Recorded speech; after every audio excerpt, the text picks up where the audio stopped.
So picture this. You spend like a long weekend at a wellness retreat. Oh, yeah, drinking the green juice, the whole 9 yards. Exactly. You're drinking the green juice, meditating for hours, just listening to the gentle hum of singing bowls, and you feel like a totally new person. Right, you've reached nirvana. You are radiating pure inner peace.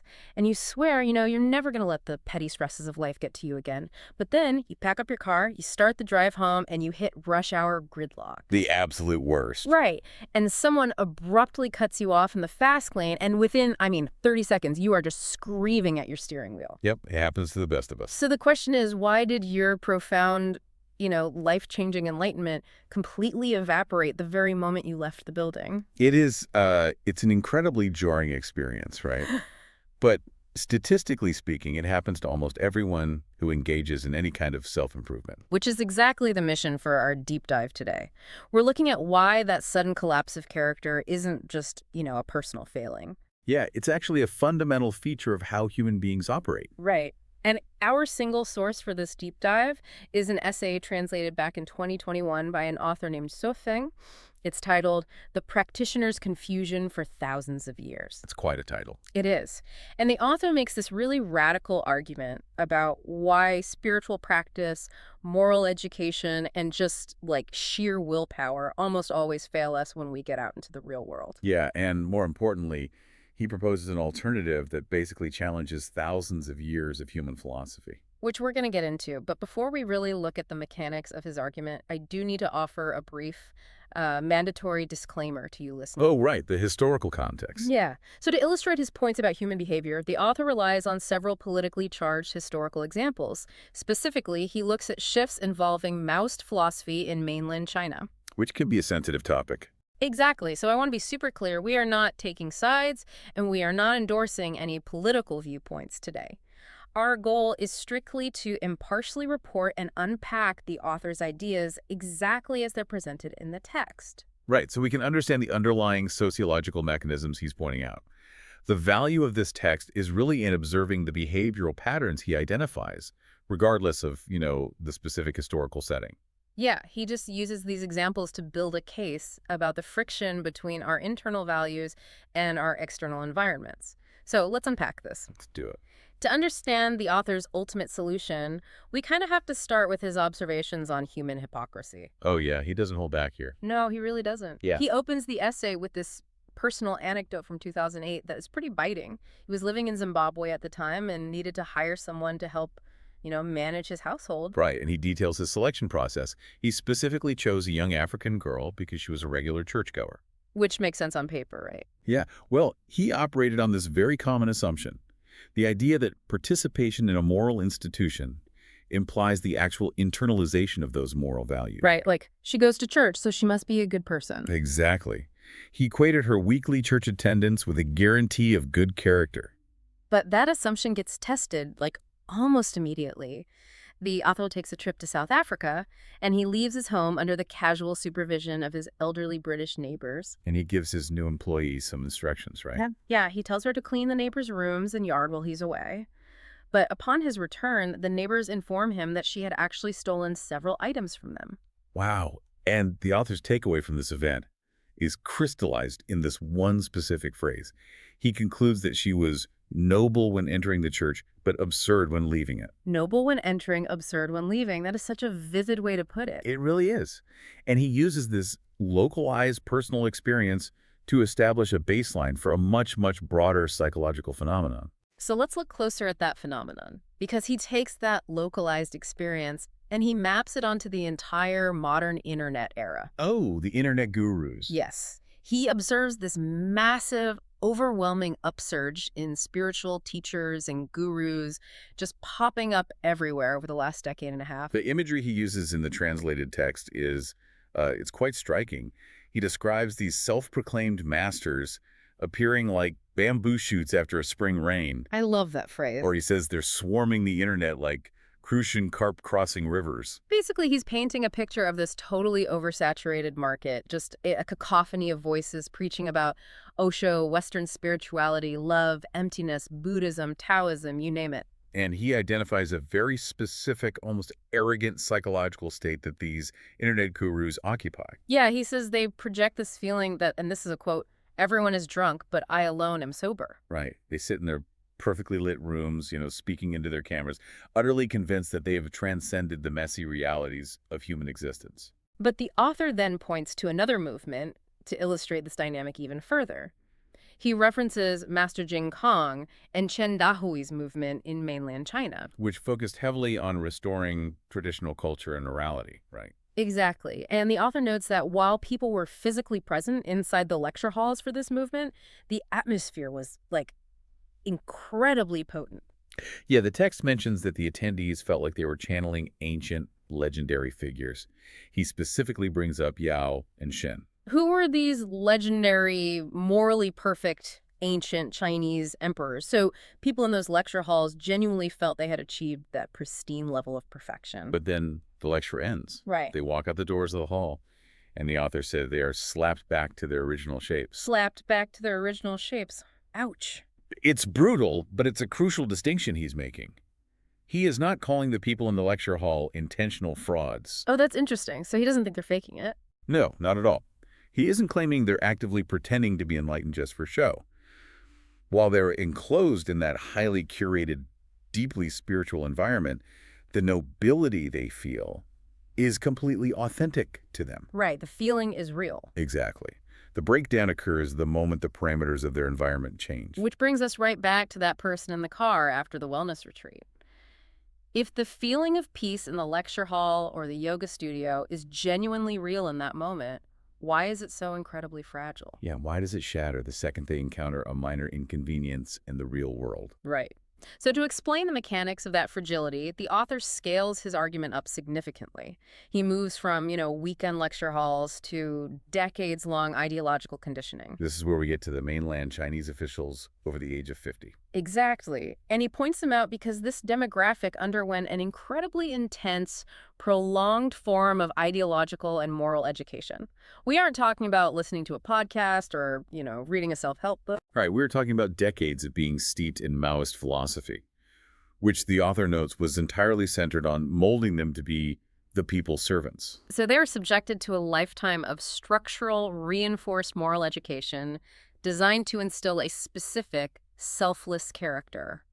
But the author asks us to observe what happened to that ingrained philosophy after China's period of reform and opening up. The economic model fundamentally shifted. The social environment transformed. And according to the author, that lifelong moral education simply vanished. He bluntly states that instead of remaining the people's servants, many of these officials seamlessly adapted to the new environment. By becoming the masters. Right. They began engaging in bribery, hoarding wealth, and just leveraging their positions for personal benefit. But wait, let me stop you there because I want to challenge this reading of the situation. Sure, go ahead. Isn't that just a classic case of bad apples finally getting access to an orchard? Like, when a system becomes wealthier and opens up, human greed naturally finds a way in.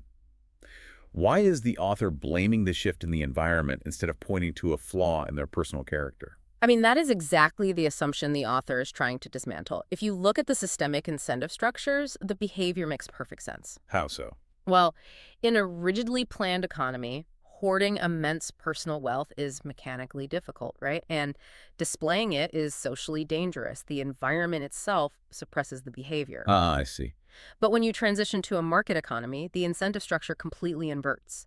The pathways to accumulate wealth open up, and the social utility of having wealth increases. So you're saying the moral education didn't fail because the individuals were secretly evil all along. Right. The moral education failed because it was completely outmatched by the new daily realities of their economic environment. Exactly. The author's premise is that internal willpower is statistically doomed to fail against external pressures.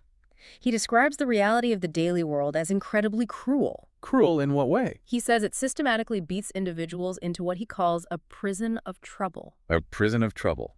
Wow, that phrasing is so evocative. It perfectly captures the friction of everyday life. Doesn't it? Yeah, like you want to be a patient parent, but you are exhausted from working 2 jobs to pay rising rent. Yeah. You want to be an honest worker, but your company's structure rewards cutting corners. Yes. The environment forces you into a state of constant compromise. And the author actually includes a quote from a defeated practitioner that summarizes this tragedy perfectly. The practitioner sighs and admits, once you get into this world, you have to deny yourself, more or less. You have to deny yourself more or less. That's a profound realization of vulnerability. It really is. The external system is simply too heavy. If the environment demands compromise for survival or success, the environment dictates the behavior, overriding any internal moral compass. I gotta say, I struggle to accept the sheer bleakness of this premise. Pretty heavy. Yeah. Are we really saying that human agency is essentially a myth? That all the profound effort I might put into studying philosophy or regulating my emotions or trying to be a deeply moral person is just an illusion if my surrounding environment happens to be stressful or misaligned? Well, it definitely invalidates the core premise of the modern self-help industry. It forces a massive pivot in our thinking. Right.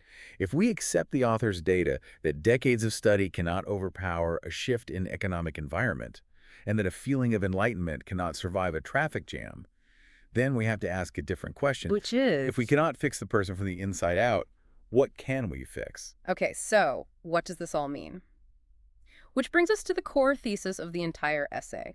The author states his proposed alternative very plainly. He writes, program construction is more important than moral education. Program construction. He argues that, looking back on the history of mankind, we have constantly tried to become sages and saints through sheer force of will and internal study, and we have consistently failed. Why does he think we failed? Because humanity never focused on building a program capable of actually creating and maintaining those sages. Okay, here's where it gets really interesting because I need to clarify the terminology here.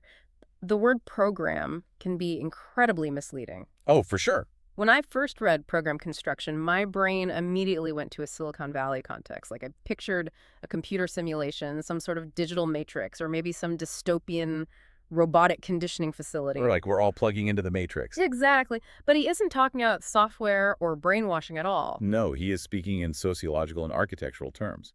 When he says program, he means a comprehensive, physical, living environment. Got it. He's talking about engineering a closed-loop community with deliberately designed socioeconomic rules, resource allocation, and interpersonal dynamics. Let's use an analogy to really lock down what he means by this, and let's see how far we can stretch it, because I think this is helpful. Okay, let's hear it. Think of your moral education, your profound desire to be a good, patient, enlightened person as a beautiful, delicate tropical plant. Okay. You have spent years watering this plant, ensuring it gets the exact right nutrients, reading books on how to care for it. But you live in the middle of Antarctica. Ah, so the internal condition of the plant is perfect, but the external parameters are lethal. Exactly. It does not matter how much you love that plant. It does not matter how much willpower you or the plant possess. If you take that delicate tropical plant and set it outside in the freezing snow, which represents the cruel reality of the prison of trouble we just discussed, that plant is going to die instantly. The environment will crush it. The traditional approach to morality is essentially trying to genetically engineer that plant to somehow survive in the snow. Yes. And the author is saying that is a fool's errand. The environment will always win. So the alternative program construction is the realization that you have to build a greenhouse. You stop trying to change the plant and you literally construct an environment around it. You build a physical structure where the temperature is regulated, the humidity is locked in, and the harsh winds are blocked. Exactly. Inside the greenhouse, the plant doesn't have to fight to survive. It naturally thrives because the environment is doing the heavy lifting. That is the exact mechanical shift the author is advocating for. And the author goes beyond merely proposing this greenhouse as an abstract philosophical thought experiment. Wait, really? Yeah, he claims to have actually built one himself. Okay, this is where the text moves from critique to actual application. In 2009, the author, Su Feng, created a physical, real-world community. He named this program the New Oasis for Life. And since he's writing this essay in 2021, he is providing a report on the results of this social experiment after more than a decade of operation. And what were the results? Well, he presents data that directly challenges the traditional model of enlightenment.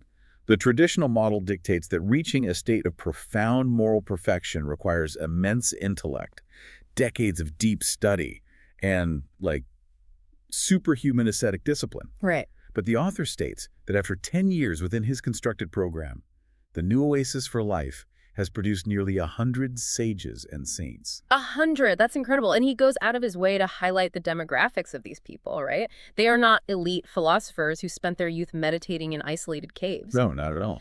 He emphasizes that many of them are everyday farmers who possess only basic school educations. Yet, according to him, they exhibit the qualities of sages and live harmoniously like celestials. It's a bold claim. It is. But okay, how? I need to understand the blueprint of this greenhouse. What are the actual mechanics of an environment that disables human greed and conflict to the point where a group of everyday farmers can live like saints? It sounds almost magical unless we can see the gears turning. It really comes down to structural socioeconomic engineering. Now, the essay doesn't provide a granular operations manual, but the mechanism is implied by the results. Okay. If a community eliminates the internal utility of money, or if it structures resource allocation so that everything is communally provided and maintained, the very concept of hoarding wealth becomes practically impossible, or at least completely useless. Oh, I see. If there is no private property to acquire and your basic needs are permanently secured by the community structure, the anxiety that drives so much negative human behavior is neutralized. Exactly. Think back to the officials and the bribery. The author states that if you place anyone inside the new oasis for life, they will never become corrupt or accept bribes. Not because the oasis magically purifies their soul. Right. It is because the program simply does not have the soil and conditions for bribery to occur. There is no mechanism to facilitate it and no incentive to pursue it. The soil is changed, so the weed cannot physically grow. That reframes the entire story of the young Zimbabwean girl from the beginning of the essay. The author isn't saying she was inherently deceitful. He is arguing that if she had remained within a systemic environment like her church, an environment that theoretically provided for her and removed the socioeconomic pressures that make stealing appealing, the desire to steal would never have manifested. The environment activated the behavior. Yes. It is a purely engineering solution to a spiritual problem. Yes. You do not cure the disease of human frailty. You completely eradicate the environmental conditions that allow the disease to spread. But there is a massive catch to this solution, and to his credit, the author is incredibly blunt about it in the text. He is very honest about this part. He admits that this achieved state of perfection among his followers is entirely dependent on the physical program holding them. He states clearly that if he were to abolish the new oasis for life today and let those newly minted saints return to their original normal lives and standard society, they would quickly revert. They go right back to being ordinary mortals or laity. The greenhouse keeps the plant alive, but the plant remains fundamentally fragile. If you shatter the glass of the greenhouse, the freezing snow of reality will instantly kill the plant again. So the Enlightenment is a property of the environment, not a permanent transformation of the individual soul. Wow.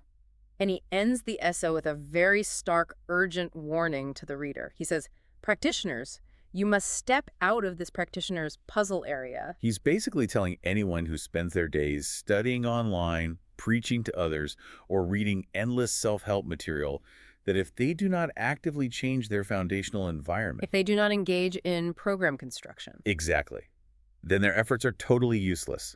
He warns that it will all amount to illusions and passing clouds. He is demanding that individuals analyze the massive mismatch between their internal goals and their external reality. You cannot out-meditate a toxic system. You really can't. If your daily life requires you to operate in a highly competitive, resource-scarce environment, all the moral education in the world will not stop you from eventually making compromises. So let's take a step back and look at the whole trajectory of what we've unpacked today. We started with the almost comedic yet painfully relatable image of the lecture hall saints, people who feel like ancient, perfect beings while listening to a guru, only to lose their minds the second they hit traffic. And then we analyze the tragedy of the prison of trouble, exploring how systemic economic and social realities easily overpower even decades of deep structural moral education. And we arrived at the author's radical, entirely structural alternative: program construction. The assertion that the only way to genuinely maintain moral and spiritual success is to engineer an environment that actively disables our worst impulses and effortlessly supports our best ones. This is a huge shift in perspective. It really is. So I want to turn this directly to you listening. Take a hard look at the structures of your own life. Think about those moments of failure, those times you felt you slipped back into bad habits despite your best intentions. It's a tough thing to reflect on. Yeah, but are you relying purely on internal willpower to achieve your goals? Are you trying to be a perfectly patient partner, a deeply disciplined worker, or a completely zen individual while stubbornly living inside a program, a daily routine, a job, or a social circle that actively rewards your stress and triggers your worst Are habits? you exhausting yourself trying to grow a tropical plant in the freezing snow? Exactly. It is a vital, practical question about how we design our lives. But, there's also a deeper, almost unsettling philosophical implication hidden inside this essay to leave you with today. Oh, what is it? If the author is entirely correct about the mechanics of human behavior, if our morality, our spiritual success, and our fundamental character are completely, utterly dependent on the programs and environments we happen to live inside, Yeah. then does true, unshakable internal character even exist? Wow. Think about the implications of that. Right. If the enlightened farmer instantly becomes a corrupted sinner the moment the greenhouse is dismantled, are any of us actually good or bad deep down? Or is human nature entirely fluid? Are we ultimately and only just temporary reflections of the soil we happen to be planted in? It is a heavy concept, and it will definitely make you rethink what you're actually accomplishing the next time you finish reading a life-changing self-help book.